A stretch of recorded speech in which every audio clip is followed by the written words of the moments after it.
집에 있기 힘든 햇볕 가득한 봄날이 이어지고 있습니다. 게다가 주춤한 코로나는요, 그런 청취자 여러분들 또 바깥으로 내몰고 있습니다. 그러다 보니까 지금처럼 식사 마친 이 시간에는 깜빡깜빡 졸면서 여름 휴가 꿈을 꾸는 분도 계실 겁니다. 그래서 모셨습니다. 한준 통계청장입니다. 한훈 통계청장입니다. 조금 매치가 안 되실 수도 있습니다. 하지만 질문 들어보시면 알 겁니다. 청장님 안녕하세요. 예, 안녕하세요. 예. 지난달 말이요, 통계청이 흥미로운 빅데이터 분석 결과를 발표했습니다. 바로 제주도 한 달 살이라는 분석 결과였습니다. 누가 이런 통계 한번 해보자고 먼저 하던가요? 예, 저희가 지난달 말에 제주 한 달 살이 통계를 발표했는데요. 정말 많은 관심이 있었습니다. 언론에서도 많이 받아주셨고요. 사실 주위에 보면은 제주 한 달 살기를 하신 분도 계시고 제주 한 달 살이를 계획하신 분들도 많이 계시거든요. 그런데 이런 통계를 어떻게 구할까 해서 인터넷을 찾아보면은 없습니다. 그래서 제주도에요. 제주관광공사라는 곳이 있습니다. 제주도 관광정책을 이제 담당하는 곳인데요. 그곳에서 저희한테 협조 요청이 왔습니다. 제주 한 달 살이 하신 분들의 규모는 얼마나 되는 건지, 그리고 그분들이 제주도에서는 주로 어디서 숙박을 하시고 어디를 방문하시는지, 또 그들은 주로 어디에서 오신 분들인지 이런 부분을 알 수가 없어서 저희한테 협조 요청이 왔고요. 저희 이제 통계청이라는 조직이 기본적으로 국민들에게 필요한 정보를 제공해주는 조직입니다. 이 그 제주 한 달 살이 통계는 제주 한 달 살기를 계획하시는 분들이나 아니면은 그들을 상대로 관광 상품을 기획하시는 관광업계, 그리고 지역 관광 정책을 수립하는 제주도, 이런 분들에게 모두 도움이 될 거라고 판단을 해서요. 저희가 제주관광공사와 협업을 했고요. 그리고 빅데이터, 방금 말씀하셨는데 통신 모바일 빅데이터 활용하는 SK텔레콤과 협업을 해서 이 통계를 작성하게 되었습니다. 지금 뭐 청장님 말씀으로 SK텔레콤까지 얘기하니까 SK텔레콤이 좋아하겠는데요. 자, 그런데 그냥 시체 말로요, 아무도 가지 않은 길, 그러니까 그 제주 한 달 살이라는 요거과 관련한 통계를 직접 총대를 메고 하셨어요. 하지만 제가 알기로는 이렇게 어떤 기초 베이스, 기초적인 자료가 없으면은 좀 통계내기 힘들지 않습니까? 그러진 않으셨어요? 예, 그렇습니다. 사실 저희도 처음에 이걸 어떻게 접근을 해야 될까 좀 난감했었습니다. 예를 들어 가지고요, 해외 여행객 같은 경우에는 출입국 신고를 하지 않습니까? 그래서 출국하고 입국 신고를 하는데 제주도에 가는 경우에는 출입국 신고 절차가 없습니다. 그렇죠. 면세점만 있죠. 그리고 제주도에서 한 달 살이를 하시는 분들 같은 경우에 주민등록을 옮기는 것도 생각을 거의 안 합니다. 제주 한 달 살이 하면서 주민등록을 제주도로 옮겨야 되겠다, 이런 분들도 거의 없거든요. 그런 건 못 봤습니다. 그래서 그 규모를 잡는데 어떻게 할까 저희가 고민을 하다가 저희가 해답을 찾은 게 모든 분들이 가지고 계시는 휴대폰. 휴대폰을 들고 다니시면은 실시간으로 기지국 접속 기록이 있습니다. 이거를 활용하면 제주 한 달 살기 규모를 파악할 수 있겠다, 이렇게 해가지고요. 저희가 그 통신사의 빅데이터를 활용을 했습니다. 그래서 아까 모바일 통신업체 말씀하신 거군요. 그래서 조금만 더 부연 설명을 해드리면은요. 예를 들어 가지고 계속 접속 기록이 서울로 나타나다가 한 달 정도 제주도로 나타나고 그 다음에 다시 서울로 나타나면 이분은 제주 한 달 살기 하신 분이다, 이렇게 생각을 할 수가 있거든요. 그래서 저희가 그 제주 한 달 살이 하신 분의 규모를 파악을 했고요. 또 그 통신 기록을 이용을 하면은 제주도에서 주로 어디에서 접속 기록이 잡히는지, 또 어디를 많이 방문하시는지, 이 부분은 이제 확인을 할 수 있고요. 또 한 가지, 그럼 그분들의 특성이, 이분들이 남성이 많은지 여성이 많은지, 사시는 데는 수도권인지 비수도권인지, 뭐 이제 이런 부분, 아니면 소득이 많은지, 그다음에 유주책자인지 무주책자인지, 이제 이런 부분들은 사실은 통신 데이터만 가지고 하기가 힘들거든요. 그래서 그 데이터하고 저희 통계청에서 가지고 있는 저희 인구 가구와 관련한 통계 등록부가 있습니다. 그거를 가명으로 결합을 하게 되면은 그 속성을 알 수 있어서 저희가 궁금한 문제를 해소할 수가 있었습니다. 통계를 내기 참 힘들었다는 청장님의 말씀이셨습니다. 가장 궁금한 내용입니다. 자, 그래서 조사를 해봤더니 어떤 결과들이 나오던가요? 그 작년 한 해 정확히 말하면요. 재작년 8월 달부터 작년 7월 달까지 1년 동안 1년 통신 동안요? 기록을 했습니다. 그 1년 동안 제주도를 한 번이라도 방문하신 분, 그러니까 제주도에 접속 기록이 한 번이라도 있었던 분은 933만 명입니다. 우리 인구의 약 5분지 1 정도가 제주도에 한 번이라도 방문했다고 나오고요. 그런데 대부분은 단기 방문이셨고 그렇죠. 여기서 한 달 이상 방문하신 사람의 숫자를 보니까 13만 4천 명. 그리고 그중에서 그러면 딱 한 달 정도만 사신 분들 이 부분을 봤습니다. 그래서 28일부터 31일까지 체류하신 분들을 했더니 한 3만 5천 명 정도가 거기에 체류한 걸로 나타났고요. 그러면은 이분들이 이제 단기 방문객들하고 비교했을 때 어떤 분들이 제주 한 달 살이를 선호하셨냐 하는 분 보니까 남성보다는 여성이 상대적으로 더 선호를 했고요. 그리고 60대 이상이 상대적으로 더 선호를 한 거가 나오고요. 그리고 아무래도 이제 수도권 거주자 그리고 주택을 보유한 사람 그리고 소득이 높을수록 선호를 해서 아무래도 제주 한 달 살이는 경제적 여건이 좀 뒷받침돼야지 되는구나 하는 걸 느꼈고요. 그렇죠. 또 가족과 함께 가는 경향이 있다는 것도 저희가 이번에 발견을 했습니다. 어느 지역으로 많이 간다 이런 것도 나옵니까? 그것도 나오죠. 그래서 숙박지, 그러니까 어디서 주 거주지를 봤는데요. 제주 시내가 아니고요. 단기 방문객들은 당연히 이제 비즈니스 때문에 가니까 제주 시내 뭐 이렇게 가겠지만 한 달 살이 하시는 분들은 주로 바다라든지 오름 그다음에 숲길을 체험할 수 있는 정말 제주다운 지역을 많이 선호하는 걸로 나타났습니다. 그러니까 조금 떨어질 시내에서 좀 떨어지니까 뭐 제주 시내, 서귀포 시내가 아니라 떨어진 곳을 선호했다. 그렇죠. 그래서 그 이제 읍 단위로 보면은 구체적으로 이제 읍 단위로 1위가 애월읍이 1위입니다. 애월읍 하면은 많은 분들이 연예인 이효리 씨 생각하실 텐데 애월읍이 1등이었고요. 그 다음에 이제 구자읍, 조천읍 순으로 나타나서 정말 제주도 한 달 살이를 하면 정말 제주다운 지역에서 생활하고 싶은 분들이 가서 그런 데서 생활했다는 걸 알 수가 있었고요. 한 달 살이 뭐 조용한 곳에서 가족과 그렇습니다. 함께 그렇게 했다고 보는데 그런데요. 자, 그런데 지금 그런 말씀하셨지만 이번에 하면서도 그 과정도 어렵다는 말씀하셨고요. 한 달 살이뿐만 아니라 이런 조사를 하면서 부가적으로 좀 얻은 무슨 성과 이런 것도 있나요? 어떤 이런 조사를 사실 저희가 통계청이 이걸 하게 된 거는요. 사실은 빅데이터라는 게 요즘 이제 많이 듣고 사람들이 많이 활용해야 되겠다고 이런 생각을 하지만 사실 그래서 질문드렸습니다. 빅데이터라는 게 사실 도대체 이걸 어떻게 활용하지 하는 분들이 있거든요. 저희가 이제 지역 통계와 관련된 분들도 만나서 예를 들어서 이제 지방 정부의 도지사님들이나 시장님들, 군수님들에서 지역 통계를 할 때 빅데이터를 활용하면 됩니다. 하는데 구체적으로 뭘 어떻게 해야 되지? 그런 분들한테 이게 좀 해답을 줄 수 있을 것 같습니다. 이런 빅데이터를 활용하고 그거와 연계돼서 통계청의 통계를 결합을 하면 결합의 힘으로 정책 결정에 도움이 되는 이런 통계를 얻을 수 있다 하는 그러한 좋은 사례를 만들 수 있었던 것 같아가지고요. 저희도 상당히 의미가 있었던 걸로 생각하고 앞으로도 이런 통계를 많이 개발해서 보급할 생각입니다. 일단 지금 기초 자료가 지금 처음으로 모였습니다. 자, 그렇다면 이런 자료를 한번 모은 그런 경험이 있으니까 이제는 그렇다면 우리 생활과 그 청취자 여러분들의 그 어떤 생활과 더 가까운 조사 뭐 이런 것도 할 수 있겠네요. 그런 거 준비하는 거 있으세요? 많이 현재 하고도 있고요. 앞으로도 확대하려고도 하고 있는 게 뭐냐면요. 사실 이제 통계에서 중요한 것 중에 하나가 시의성입니다. 바로바로 통계 결과를 조금 알고 싶은 이런 부분들이 있거든요. 근데 저희 통계청의 통계를 보면 주로 조사 통계가 많습니다. 그렇죠. 조사 통계는 가서 조사를 하고요. 인구주택 총조사 생각하시면 됩니다. 조사하고 그거를 또 가공하고 처리하고 그러려면 좀 시간이 걸리거든요.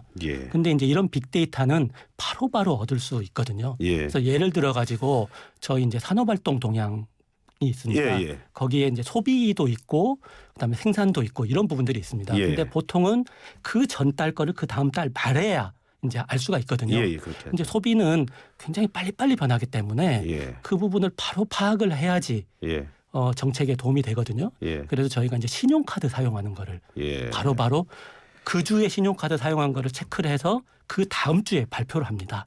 그러면은 지난주에 소비가 좀 상당히 좋았다. 소비가 좀 위축됐다. 이런 부분을 볼 수가 있고요. 기자들이 좋아하겠는데 그거 어디 예. 가면 볼 수 있어요? 지금 저희 통계청 홈페이지 가면 볼 수 있습니다. 그리고 이제 생산과 관련된 통계들도 있는데요. 예. 생산과 관련된 통계는 지금 현재는 수출 동향을 볼 때 수출이 많이 되면 생산이 많이 됐다 볼 수 있는데 예. 수출은 외국으로 나가는 거지 않습니까? 예. 국내에서 소비되는 거를 생산하는 부분은 사실 볼 수 있는 수단이 없거든요. 예. 그 부분은 저희가 이제 업종별 전기 사용량을 좀 보면 그 부분에 대한 힌트를 알 수 있어서 지금 한정과 협의해서 그런 쪽 통계도 한번 내려고 하고 있습니다. 이거는 지금 현재 저희가 준비 중에 있는 부분입니다. 아, 그렇습니까? 그 지금 그런 말이 있더라고요. 자연재해 무슨 시스템이 있다고 그러는데 그거는 뭐예요? 예, 이거는요. 자연재해 SGIS라고요. 자연재해 SGIS. 예. 이게 이제 SGIS는 그 통계를 뜻하는 S하고요. 예. GIS 지리정보 시스템의 GIS가 결합한 겁니다. 아, 예. 쉽게 말씀드리면 전자지도에 통계를 입힌 겁니다. 예. 그래서 자연재해 SGIS라고 하면요. 예. 자연재해와 통계 예. 그다음에 지리정보를 같이 엮은 겁니다. 지금 현재 작년에 이제 흰남노 기억을 하시죠. 그때 이제 태풍이 쓸고 갔을 때 피해가 많았지 않습니까? 그렇죠. 근데 이제 자연재해 재난 방송을 보면은 주로 어느 지역을 지나간다, 어느 지역의 영향권이다, 그리고 그 지역의 강수량이 얼마일 거고 풍속이 얼마일 거다 이 정도만 지금 하고 있습니다. 그런데 저희가 이제 이번에 개발하게 되면요, 그 영향권에 있는데 아니면 지나가는데 여기에 그 통계를 같이 보여줄 수 있습니다. 그래서 그쪽에 인구는 얼마가 살고 특히 노인 인구가 얼마가 있고 그 노후주택이 얼마가 있고 반지하 가구가 얼마가 있고 예를 들어서 이런 부분을 같이 보여주게 되면은 시각적으로 보여주게 되면은 사람들이 그 부분에 대해서 더 경각심을 가지고 준비를 할 수가 있거든요. 그래서 이런 부분을 저희가 제공할 수 있는 방법이 없을까 해가지고요. 이 부분에 대해서 지금 현재 그 연구 중에 있고요. 그 과학기술정보통신부에서 디지털 공공혁신 프로젝트라는 걸 합니다. 국민이 이제 느낄 수 있는 R&D 이런 부분을 하는데 여기에 선정이 돼가지고 이 부분을 지금 현재 개발 중에 있고요. 이게 개발이 되면 내년부터는 아마 방송에서 재방송을 할 때 이러한 통계까지 같이 보여주면서 지금 재방송할 때 통계까지 들어온다는 말씀이시죠? 그렇게 하려고 하고 있습니다. 그렇게 되면은 예를 들어서 통영 지역을 지나간다고 하면은 통영 지역에 어린이집이 얼마가 있고 여기에 노인 1인 가구가 얼마가 있고 반지하 주택이 얼마가 있는지까지 같이 보여주면 조금 더 경각심을 가지고 준비를 할 수 있기 때문에 저희가 그런 좀 생생한 통계 서비스를 지금 준비 중에 있습니다. 그러니까 이게 통계와 뭐 빅데이터 그리고 지금 어떤 자연재해 시스템 이거에 대한 그 무슨 장벽이 없어진다 이렇게 볼 수 있을 것 같고요. 그래서 모든 거를 좀 융합하면 훨씬 좋은 정보가 나올 수 있거든요. 그래서 거기에다도 이제 또 빅데이터도 할 수 있습니다. 왜냐하면 그 빅데이터는 거기에 어떤 걸 넣냐면요. 그럼 그 이를테면 통영을 지나간다면 통영의 유동인구 이런 거는 주로 이제 휴대폰 기지국 접속 기록 같은 거를 보면 알 수 있거든요. 주민등록 인구뿐만 아니라 유동인구까지도 이렇게 하면은 시간별 유동인구 같은 경우를 같이 보여드리면 조금 더 생생한 정보가 될 수 있을 걸로 판단을 하고 있습니다. 지금 뭐 기지국 예식하시고 뭐 그 휴대폰 이용 말씀하시는 근데 그런 말하면 가장 걱정되는 게 그러면은 내 정보가 어떻게 좀 나가는 거 아니야 이런 걱정하는데 그렇진 않아요. 그런 말씀하실 걸로 저희가 생각하고 있는데 많은 분들이 우려를 하시는데요. 저희가 그걸 할 때는 철저하게 가명으로 처리를 합니다. 그래서 개인 정보는 다 가리고요. 그리고 이 작업을 어디서 하냐면요. 개인 사무실에서는 절대 못 하고요. 이걸 결합하는 작업은 저희 이제 전국에 10개 통계 데이터 센터가 있습니다.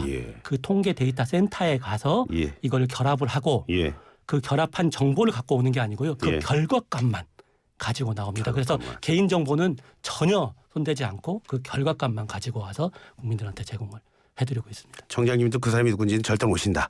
그렇습니다. 절대 알 수가 없습니다. 자, 그렇게 지금 말씀이시라면 뭐 우리 일반 청취자분도 그렇지만 사업하시는 분들이 좋아할 것 같은데요. 그렇진 않은가요? 사업하시는 분들도 사실 이 부분에 대해서 관심이 많습니다. 그럴 수밖에 없을 저희가 것 같아요. 이제 기업 통계 등록부라고 해가지고요. 전국의 기업을 저희 통계청에서 조사한 자료, 기업에서 신고한 자료 이 부분을 기업 통계 등록부를 가지고 있습니다. 근데 이거를 지금 현재는 보려고 하면요.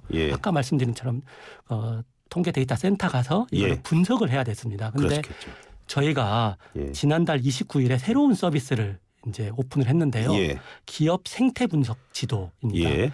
예를 들어서 취업을 하려고 하는 사람, 창업을 하려고 하시는 분들 같은 경우에는 이런 데 관심이 있을 겁니다. 취업을 하시는 부분은 내 전공이 뭔데 그 전공과 관련된 업체가 어느 지역에 많은지 그리고 창업을 하실 분들은 개업을 한 기업이 얼마가 있는지 폐업을 한 기업이 얼마가 있는지 아니면 이쪽에서는 5년 내 생존율이 높은지 낮은지 생존율이 낮은 데는 아마 안 들어가고 싶을 거거든요. 그리고 평균 영업기간 얼마인지 이런 부분이 궁금해 하실 거거든요. 이거 내가 지금 그 치킨집을 차려야 되는데 치킨집 차릴 때 여기는 피해야 된다. 여기는 좀 하면 된다. 이런 것도 볼 수 있다. 그런 부분들을 가서 저희 통계청 사이트에 가서 기업 생태 분석 지도를 가가지고요. 그 지역 그리고 그 업종을 치면은 그런 정보들이 쭉 나옵니다. 그리고 이게 시계열로 나올 수 있거든요. 그래서 그거를 확인하시면 이거는 저희 통계 데이터 센터 안 가셔도 지금 바로 PC로 접속을 하셔도 되고 휴대폰으로 접속을 하셔도 이런 기본 정보는 아실 수 있습니다. 그래서 그런 서비스를 지금 제공해 드리고 있습니다. PC로 봐도 되고 모바일로 봐도 된다라고 모바일은 말씀하시면 좀 정보가 이제 좀 작죠, 상대적으로. 그렇게 말씀하시면 그러면은 공짜라는 말이네요. 공짜입니다, 이런 부분들. 그렇습니까? 그 최근에 뭐 통계청이랑 저출산고령사회위원회요. 업무 협약했다고 하는데 자, 그거 보면서 통계랑 저출산이랑 또 어떤 관계가 있는 건가요? 지금 국민들이 가장 관심을 많이 가지고 계신 통계가 인구와 관련된 통계입니다. 작년에 저희 합계 출산율이 0.78. 그래가지고 정말 많은 분들이 놀라셨는데요. OECD 평균의 2분의 1 이하입니다. 그리고 이제 어제도 이제 3월 달 한 달 동안 출생아가 2만이 밑으로 떨어졌다. 그래서 많은 분들이 걱정이 많은데요.